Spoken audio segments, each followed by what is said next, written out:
Assalamualaikum Sobat Damai. Kalian tahu nggak sih aku sekarang lagi ada di mana? Sekarang aku lagi ada di Desa Kuripan, Mojokerto, Jawa Timur. Nah, di sini tuh suasananya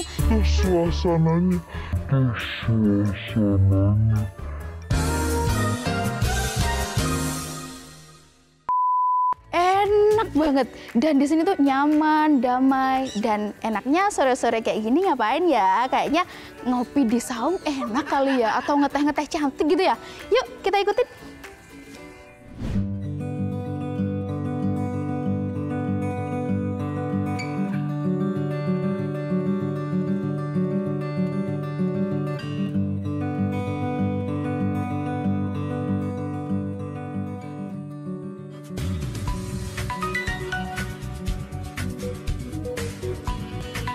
Kebetulan banget nih Pak Kades telepon. Padahal baru aja ngomongin Pak Kades. Halo, Assalamualaikum. Waalaikumsalam. Gimana? Kita jadi ketemu nggak? Jadi dong. Habis ini nih aku OTW ke sana ya Pak. Oh iya. Saya tunggu di lokasi. Saya sudah di lokasi bersama Mas Lutfi ini. Oke siap Bapak. Masih lama nggak? Habis ini aku langsung OTW ke sana ya Pak. Oke, terima kasih Mbak ya. Saya tunggu.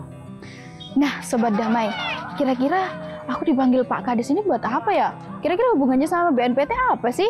Yuk kita lihat. Kita langsung sana aja.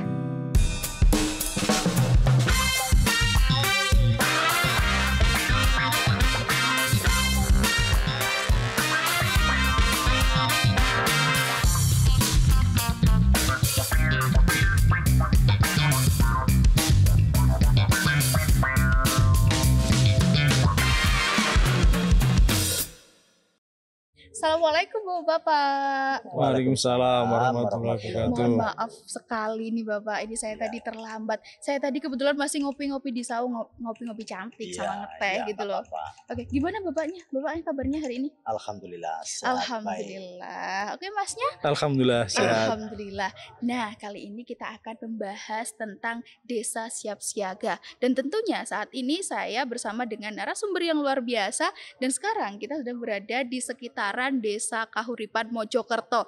Ya Allah Pak, ini sangat bagus sekali desanya. Luar biasa. Alhamdulillah. Alhamdulillah. Kita mempunyai desa yang sangat aman, sangat damai, sangat sejuk. Alhamdulillah. Nah, di episode Cafe Toleransi kali ini kita akan membahas tentang Desa Siap Siaga. Loh, memang hubungannya dengan desa apa? Nah, tentunya apakah ada sangkut pautnya dengan urgensi serangan teroris yang menyusup ke sebuah desa? Sehingga masyarakat dan lingkungan sekitarnya dinilai kurang dapat pemahaman yang luas tentang adanya pemahaman terorisme. Dan pastinya ini nggak mungkin dibiarkan dong, gimana kalau Indonesia ini justru menjadi tempat kelompok teror untuk bersembunyi di desa-desa.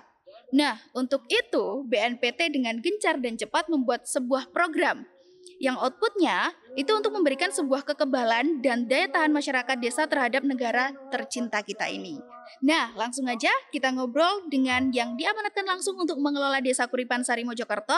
Kita sapa Bapak Warijan selaku Kepala Desa Kuripan Sari dan Bapak Lutfi selaku Mitra Deradikalisasi. Apa kabar Bapak? Assalamualaikum. Waalaikumsalam warahmatullahi wabarakatuh. Gimana Bapak? Sehat? Alhamdulillah. Alhamdulillahirabbil alamin. Nah, langsung saja nih. Saya tanya kepada Bapak Kades. Kalau berdasarkan data masyarakat jumlah napiter di sini ya, alias tidak ada. Jumlah napiter di sini berjumlah 0 alias tidak ada. Tapi saya mendapatkan informasi bahwa desa ini menjadi tempat persembunyian terorisme. Nah, dan di desa ini tempat persembunyian terorisme bom Surabaya. Kok bisa begitu, Pak? Lalu bagaimana respon masyarakat terhadap isu tersebut atau informasi tersebut? Nah, begini cerita awal dan juga berdasarkan dari Bapak Kepala Dusun dan juga sebagian tokoh masyarakat. Awal mulanya kalau diduga teroris yang namanya Pak Budi itu ketahuannya di waktu bom Surabaya meledak, tiba-tiba orang tersebut hilang seketika sekeluarga. Awal-awalnya tenang di situ, kegiatan masih tetap berbaur sama masyarakat.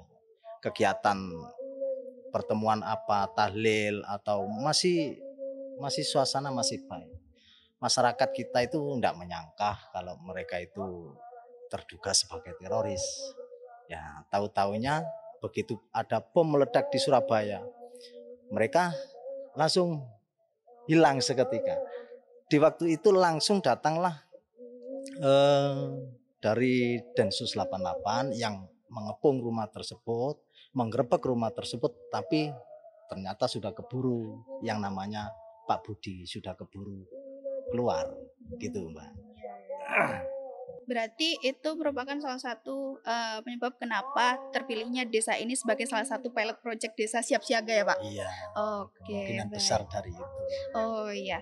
Oke, nih makanya Sobat Damai, pentingnya memberanikan diri bersuara untuk melaporkan. Nah, bagi kalian yang ingin melapor, bisa langsung saja DM ke sosial medianya BNPT.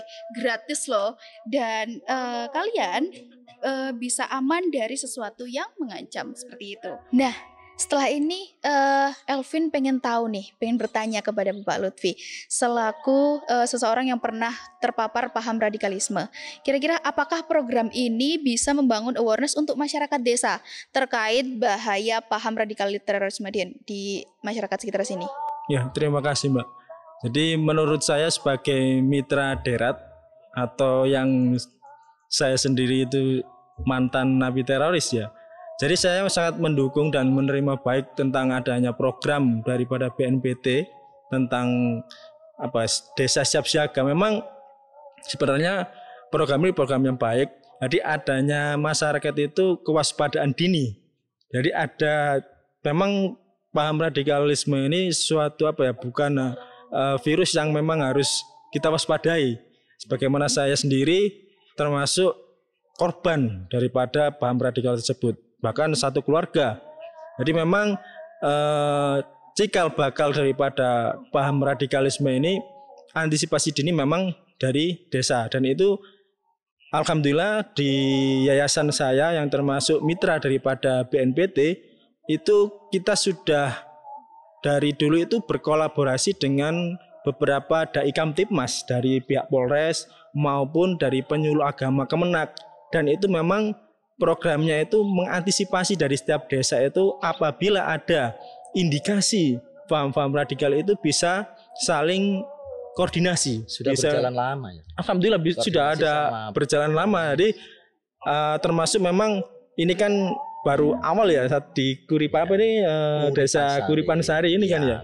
Jadi memang alhamdulillah termasuk di kota saya di Mojokerto kan gitu. Jadi saya mendukung sekali, dan kalaupun nanti sebagai mitra saya itu diminta untuk tukar pendapat ataupun nanti bagaimana cara mengantisipasi di desa Kuripan Sari contohnya, itu saya sangat menyambut baik gitu Mbak.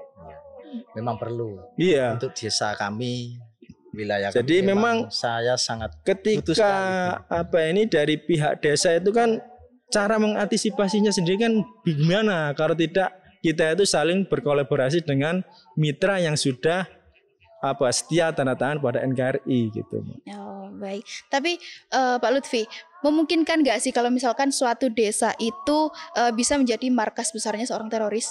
Sangat mungkin sekali. Sebagaimana contohnya di desanya Pak Lurah ini di Kuripan Sari, itu salah satu daripada orang yang terindikasi akan melakukan aksi teror itu kan saya sendiri kan termasuk 2018 ditangkap terkait kejadian bom Surabaya. Sedangkan memang orang yang di desanya Pak Lurah ini itu salah satu jamaah saya dulu. Jadi kalau beliaunya itu belum sampai ke arah amaliyah, kalau saya dulu seperti itu. Kalau saya kan memang sudah terjun di situ, jadi saya tertangkap, si Pak Budi itu langsung lari gitu. Oh, Pak Budi itu yang pernah singgah di Kuripan Sari. Iya. Pernah satu jamaah dengan sama. Iya. Jadi di jamaah saya terakhir dulu sebelum saya tertangkap kan afiliasinya kan ke ISIS ya Mbak. Nah, 2018 saya tertangkap terkait bom Surabaya, termasuk Pak Budi itu ada kajian yang sama dengan pelaku. Pak Dita yang di gereja Surabaya itu. Warga saya di khususnya dusun Kedungkelo, Desa Kuripan Sari itu tidak menyangka banget kalau Pak Budi itu seorang tersangka teroris gitu. Karena mereka sekeluarga, istri, anak, Pak Budi pun sendiri itu sangat berbaur sama masyarakat. Tolerannya kalau ada masyarakat kami itu ada kayak kerukunan, tahlil itu datang. Nggak menyangka sekali. Mereka itu sangat sangat terbuka sama masyarakat setempat. Jadi nggak menyangka sekali kalau Pak Putih itu seorang mungkin tersangka. Ada di dalam program daripada orang-orang radikalisme dulu itu memang ada, Pak. Jadi ada orang-orang yang memang tertutup. Jadi kalau Pak Budi sendiri kan mungkin tergolong orangnya terbuka ya. Nah, memang ada trik-trik mereka seperti itu, Pak. Jadi ada yang memang itu berbaur. Jadi saya menyambut baik dengan adanya program termasuk dari Desa Siap Siaga ini.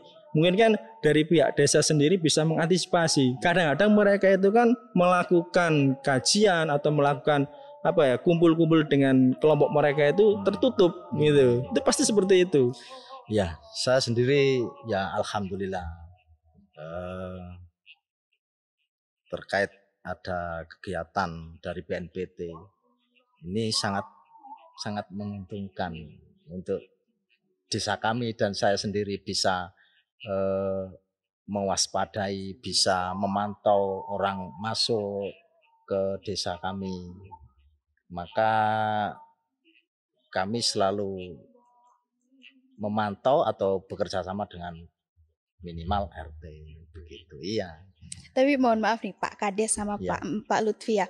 Seperti yang kita tahu kalau misalkan Desa Kuripan Sari ini ada salah satu markas teroris ya Pak. Nah, keadaannya itu sekarang seperti apa sih Pak? Ya, keadaannya sekarang posisi rumah ya sudah rusak. Karena mereka beli tanah sudah resmi selamanya. Jadi SHM. Nah, beli tanah SHM tapi bikin rumahnya semi permanen. Semi permanen itu yang kayak dari tembok, bambu kayak gitu Pak? Ya, temboknya sekian, terus atasnya itu dari bambu, terus atapnya itu dari asbes. Untuk saat ini sudah rusak karena nggak ada yang nempati, nggak ada yang merawat, sudah berantakan. Baik. Gitu. Nah, kemudian dari Bapak sendiri, apa sih yang dilakukan oleh Bapak sebagai kepala desa dalam menghadapi hal tersebut setelah tahu bahwa keluarga tersebut adalah keluarga dari kita terorisme? Harus antisipasi. Antisipasinya yang paling rawan adalah orang datang masuk ke Kuripan Sari, itu yang harus kita antisipasi. Maka dari itu saya menimba ilmu dari BNPT. Baik. Menimba ilmu dari BNPT, kita harus melihat orang tersebut dan mendengar kegiatan orang tersebut. Maka dari itu saya sangat perlu bantuan dari BNPT. Baik. Begitu. Berarti dari Desa Kuripan Sari sendiri sudah melakukan pencegahan sendiri gitu ya Pak, betul. Setelah adanya kejadian tersebut. Iya. Ya mudah-mudahan sudah nggak ada lagi. Mudah-mudahan Pak Budi yang terakhir sehingga Baik. Kalau dari Pas Lutfi sendiri, tadi kan sudah ada pro dan kontra dari lingkungan desa ya. Saya mau tanya nih, kalau ciri-ciri dari suatu desa yang lingkungannya menunjukkan kalau masyarakatnya itu terindikasi paham intoleransi itu gimana sih Mas? Jadi gini Mbak, memang awal daripada orang itu melakukan amaliyah atau menjadi seorang teroris itu diawali dengan paham yang namanya radikal. Jadi seorang teroris itu pasti awalnya itu prosesnya itu dari radikal. Nah sebelum proses radikal itu ada yang namanya intoleran. Jadi ketika orang itu sudah terindikasi intoleran, itu sebenarnya dari pihak desa ataupun masyarakat setempat itu ada antisipasi lah seperti itu. Jadi memang teroris itu sendiri dibangun dari paham radikal intoleran, radikalisme dan terorisme. Jadi seperti itu. Baik. Kemudian dengan adanya program desa siap siaga ini ya Pak, apa sih yang bisa digambarkan dengan adanya pencegahan yang dilakukan oleh Desa Kuripan Sari ini? Selain tadi sudah siap siaga di awal tadi, setelah Iya. mengetahui, kira-kira program kedepannya itu apa aja sih? Ya, kami sebagai kepala desa harus lebih menggerakkan warga kami, tokoh masyarakat, RT, yang paling berperan di tingkat desa itu adalah RT sama Pak Kadus. Nah, itu harus lebih sigap, harus lebih siap, harus lebih siaga terkait kedatangan orang dari luar. Memang sih kami tidak bisa atau tidak boleh menolak orang Baru, masuk, ya. tapi kita harus kewajiban kita atau hak kita sebagai pemangku orang pribumi ya wajib menginterogasi atau menanya maksud dan tujuannya apa, terus asal mulanya dari mana. Baik, kalau menurut Mas Lutfi sendiri nih, gimana sih pesan untuk masyarakat untuk mencegah kayak orang-orang seperti itu datang ke desa gitu? Jadi mungkin ini tadi saya ada masukan sedikit buat Desa. Pak Lurah untuk Desa Kuripan Sari ya Pak. Ya. Jadi memang ketika sudah adanya satu program di desa tersebut untuk desa siap siaga, jadi mungkin ini ada program juga yang memang sudah saya jalankan di yayasan kami dan juga di desa kami sendiri. Ya. Itu ada setiap bulan itu pertemuan Pak. Jadi kan memang program itu ada deradikalisasi, ada juga kontraradikalisme. Jadi kalau deradikalisasi ini untuk orang-orang yang sudah terpapar seperti saya, yang sudah pertemuan di situ. Jadi pertemuan yang melibatkan satu ketika program kita itu untuk kontraradikalisme, untuk mencegah orang yang belum sampai terpapar, itu di desa saya itu saya kumpulkan. RT, terus saya kumpulkan anak-anak muda dari majelis diba ataupun yang lain. Jadi di situ kita berikan wawasan bahwasanya ketika ada ciri-ciri seperti ini silakan lapor ke kita. Jadi bagaimana cara kita menyikapi, bagaimana cara kita itu menindaklanjutinya nanti. Adanya kegiatan. Jadi jangan sampai ketika adanya program desa siap siaga ini terus vakum, tidak ada kegiatan. Minimal itu anak-anak muda sekitar. Karena apa? Seperti saya sendiri dulu kan terpapar paham radikal itu sejak kelas 1 SMA Pak. Jadi anak-anak muda sekarang itu yang paling rentan memang untuk terpapar paham radikalisme, apalagi sekarang kan lebih condongnya ke media sosial. Jadi orang itu langsung bisa mengakses gitu. Karena apa? Para radikalisme atau kisah yang saya sebutkan itu para propagandis atau orang propaganda itu mereka gencar sekali lewat media sosial. Bukan seperti yang 2000-an dulu itu kan majelis taklim ataupun kumpul-kumpul. Kalau sekarang itu lebih fokusnya itu ke media sosial. Oke, kita kan dari tadi sudah pembahasannya sedikit serius ya Pak. Ini kita minum-minum dulu boleh sambil ngegame boleh ya? Oke. Boleh silakan. Kita saking enaknya ngobrol sampai nggak kerasa ya Pak sampai malam kayak gini. Tadi padahal kayaknya masih gelap. siang kelihatan gunungnya. Tapi di sini tuh Desa Kuripan Sari itu seger banget loh Pak. Ya alhamdulillah. Serius. Tapi kalau kata orang kota itu kayak mahal banget gitu loh Pak di sini.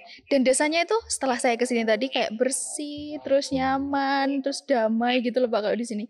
Kira-kira boleh nggak sih Pak saya jadi penghuni baru di sini? Nah, silakan, nggak apa-apa. Tapi harus saya koreksi dulu. Oh, baik. Dengan pengalamannya kedatangan Pak Budi. Oh, baik. Tapi apakah saya ada indikasi? Itu hanya bergurau saja. Oke, baik. Nah Pak, sekarang kita waktunya buat main games. Nah, kita ada games yang namanya Tanya Google. Nah, di Google itu kan kita biasanya kalau search gitu, Desa Kuripan Sari itu kan pasti muncul banyak gitu kan Pak. Nah, itu kita ambil yang top. Nanti Bapaknya bisa menjawab, terus Mas Lutfi juga menjawab juga. Siap Bapak? Siap. Oke. Insya Allah. Oke. Apakah Desa Kuripan Sari Mojokerto warganya dekat dengan kepala desanya? Alhamdulillah sangat dekat. Sangat dekat itu seperti apa Bapak? Boleh dijelaskan mungkin sedikit? Yang pertama, alhamdulillah mudah-mudahan saya selalu diberi kesehatan, diberi Allah kekuatan. Yang ya mohon maaf sebelumnya saya selalu dekat dengan masyarakat. Suatu contoh yang pertama, kalau ada orang kesusahan, masyarakat kami meninggal, itu saya selalu hadir. Oh, siap. Itu selalu hadir di saat orang meninggal. Dan alhamdulillah juga saya selalu hadir untuk mengikuti tahlilan. Itu Baik. Oke. saya usahakan selalu selagi saya tidak repot. Oh, siap Bapak. Oke, kalau menurut Mas Lutfi sendiri, gimana sih tanggapannya terkait trending topik yang ada di Google ini? Jadi mungkin saya menambahkan dari Pak Kepala Desa tadi ya. Jadi mungkin memang seharusnya dari sebagai bapaknya di desa, di Kepala Desa itu memang harus dekat dan harus mengetahui warganya. Jadi memang apalagi terhadap Desa Kuripan Sari yang sudah masuk di dalam desa yang siap siaga. Jadi mungkin ini bisa menjadi contoh awal bagaimana sih desa itu menjadikan warganya itu rukun, atau menjadikan warganya itu tahu bagaimana sih paham radikal itu bisa masuk atau bisa menyusup ke desa kan gitu. Apalagi Desa Kuripan Sari tersebut salah satu daripada desa yang dulunya kan gitu pernah didiami atau menjadi tanda kutip markas daripada orang-orang yang terpapar paham radikal gitu. Oke, baik Bapak. Ini kita kembali ke topik lagi ya. Kira-kira siapa aja sih yang terlibat dalam program Desa Siap Siaga ini? Kira-kira saya boleh ikut nggak, Pak? Boleh, tapi pindah dulu. Oh, siap. Jadi saya harus pindah ke Mojokerto dulu. Iya, kalau nggak pindah kalau nanti saya butuh nyari kemana. Kan gitu ya Mas. Kalau boleh tahu siapa aja sih Pak yang terlibat dalam Desa Siap Siaga ini? Yang pertama yang jelas adalah RT, RW. Oh, perangkat desa seperti itu. Kepala dusun, perangkat desa, terus dari penggerak PKK, tim penggerak PKK, dan juga alhamdulillah Bukades juga. Itulah. Oh, baik, seperti itu. Kalau menurut Mas Lutfi sendiri, apakah teman-teman dari Mitra Derat sendiri itu juga punya peranan penting untuk mensukseskan Desa Siap Siaga ini? Mitra ini memang harus dilibatkan. Memang mitra-mitra yang memang sudah menjadi mitra daripada BNPT dan negara, karena kan mereka-mereka yang masih merah gak akan mau diajak untuk menjadi sebagaimana mitranya. Jadi memang harus adanya kolaborasi. Jadi memang program ini memang tidak hanya dibebankan kepada BNPT ataupun pihak tertentu, memang kita semua itu harus berkolaborasi. Jadi adanya seperti saya ini, apa yang diambil dari diri saya? Pengalaman, bukan pengalaman dari merakit bom dan senjata ya. Pengalaman daripada bagaimana sih kok sampai saya ini terpapar, orang tua saya terpapar, sampai saya itu masuk dan mohon dibuang aja pengalaman itu. Dari pengalaman yang memang itu harus buang gitu. Tapi itu pengalaman untuk menyelamatkan generasi ke depan itu yang mungkin bisa dibuat pelajaran bagi kita mungkin seperti itu. Oke, baik, terima kasih Mas Lutfi. Baik nih Bapak Kades. Kan ini setelah ini saya mau keliling Mojokerto lagi nih Pak. Mungkin pertanyaan terakhir nih, setiap desa itu kan pasti memiliki kunci keberhasilan yang berbeda. Nah, gimana sih cara dari Desa Kuripan Sari Mojokerto ini buat menciptakan desa yang siap siaga itu? Ya, yang pertama sih kita harus menjalin yang lebih erat kerjasama yang baik antara organisasi satu sama yang lain. Jadi tokoh masyarakat, tokoh agama, tokoh pemuda, tokoh ibu-ibu, ya perangkatnya semuanya harus menjadi satu, saling berkomunikasi, saling peduli, saling memperhatikan, jangan sampai tidak peduli sama lingkungan kita. Ya kan begitu ya Mas Lutfi. Kalau bahaya, memang bahaya kalau dari organisasi-organisasi yang ada di desa kami, kalau mencuekin lingkungan desa itu ya sangat bahaya, apalagi mencuekin keluarga. Nah, wis tambah sangat bahaya itu. Bahaya banget itu Pak. Harapan saya semua organisasi yang ada di desa kami itu tetap kompak, bersatu, dengan adanya BNPT ini, ya saya mohon dengan sangat tidak berhenti cukup di sini. Harapan saya selalu bergerak, selalu bersosialisasi, selalu mengawasi, selalu peduli dengan daerah desa kita, lingkungan kita begitu. Dan tentunya juga menjalin kerjasama juga ya Pak. Iya. Mitra BNPT. Oke, kalau untuk menurut Mas Lutfi sendiri, pandangannya terhadap program ini itu seperti apa, dan apakah program yang dilaksanakan ini akan mampu mempersempit ruang dari gerak kelompok radikal dalam mempengaruhi masyarakat? Ya memang sebagaimana yang saya sebutkan tadi, program ini program yang baik karena ini merupakan program awal. Jadi mungkin harapan saya kepada BNPT sendiri, mungkin program ini diperluas. Jadi mungkin setiap kabupaten berapa desa yang dijadikan plot-plot yang memang di situ dulunya pernah menjadi sarang ataupun dulunya di situ ada orang yang tertangkap. Jadi seperti itu mungkin, Pak. Oh, baik, seperti itu. Oke, terima kasih Bapak, hari ini perbincangannya sangat luar biasa. Ya, terima kasih Mas sama-sama. Lutfi juga. Terima kasih. Ini setelah ini saya mau keliling ke Mojokerto yang lainnya. Kan di sini banyak sekali budaya-budaya yang tentunya unik dan berbeda dari lainnya kan. Oke, terima kasih Bapak Kades dan juga Mas Sama-sama. Lutfi. Terima kasih Terima sama-sama. kasih. Desa adalah sebuah tempat yang sangat dirindukan, di mana desa harus kita jaga bersama untuk dapat menangkal faktor buruk yang dapat merusak keindahan potret toleransi masyarakat sekitar. Setiap desa bisa menjadi contoh yang baik dan menginspirasi, seperti halnya Desa Kuripansari di Mojokerto ini, yang sangat siap untuk menjadikan desanya sebagai desa percontohan, yang berdampak baik bagi masyarakat luas. Untuk itu, mari kita taburkan rasa penuh cinta dari desa untuk kerukunan berbangsa dan bernegara.